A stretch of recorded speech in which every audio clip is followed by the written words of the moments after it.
à toutes et à tous la team, j'espère que vous allez bien.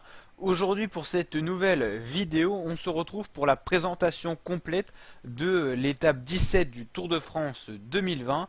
Une étape qui va relier donc Grenoble à Méribel, col de la Lauze, pour une étape de 170 km et une étape de pure montagne.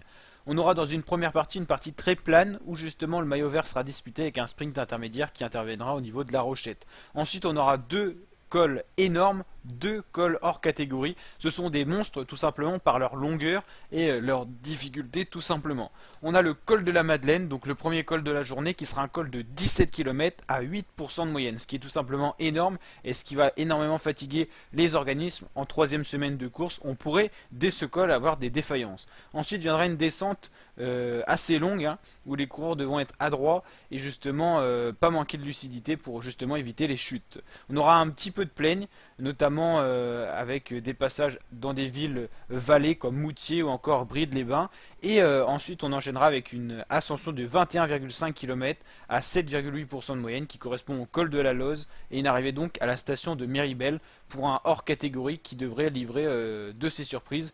Et la hiérarchie du Tour de France au niveau du général pourra se jouer notamment dans cette étape qui est une étape clé car il y a énormément de kilomètres d'ascension et notamment l'ascension finale qui sera le juge de paix de l'étape permettra justement de faire des écarts sur 21,5 km assez durs. On pourra avoir de grosses défaillances et donc de gros écarts et pourquoi pas des coureurs se replacer au général également. Alors, on va regarder quelques pronostics justement pour cette étape.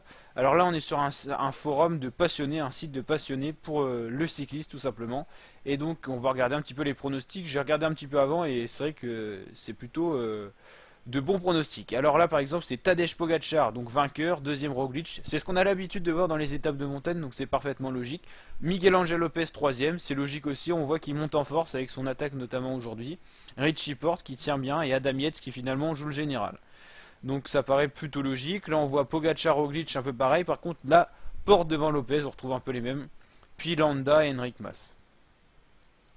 Là on voit Primoz Roglic, Pogacar, Lopez, Porte, Yates. C'est un peu tout le temps les mêmes coureurs et ça paraît logique tout simplement. Et là un petit peu différent pour tout simplement ce pronostic là. Donc moi pour cette étape je pronostiquerai Pogacar premier, Roglic deuxième, quasiment en même temps. Peut-être que allez, Pogacar pourra peut-être prendre maximum 20 secondes, mais je pense qu'ils arriveront à tous les deux.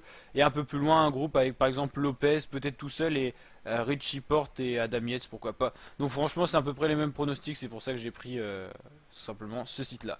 Si la vidéo vous a plu les amis, n'hésitez pas à la liker et bien sûr vous abonner à ma chaîne YouTube pour d'autres vidéos de ce genre. On est de plus en plus nombreux et nombreux sur ma chaîne YouTube, ça fait plaisir. On est une belle communauté, on fait beaucoup de vidéos sur le Tour de France, mais bien sûr il y aura également les autres grands tours à suivre sur ma chaîne YouTube, le cyclisme en général et plein d'autres vidéos sur plein d'autres sujets sur ma chaîne YouTube. Donc n'hésitez pas à vous abonner pour cela la team et allez voir un petit peu tout ce qui se passe. Je vous dis à très bientôt pour de nouvelles vidéos. Ciao!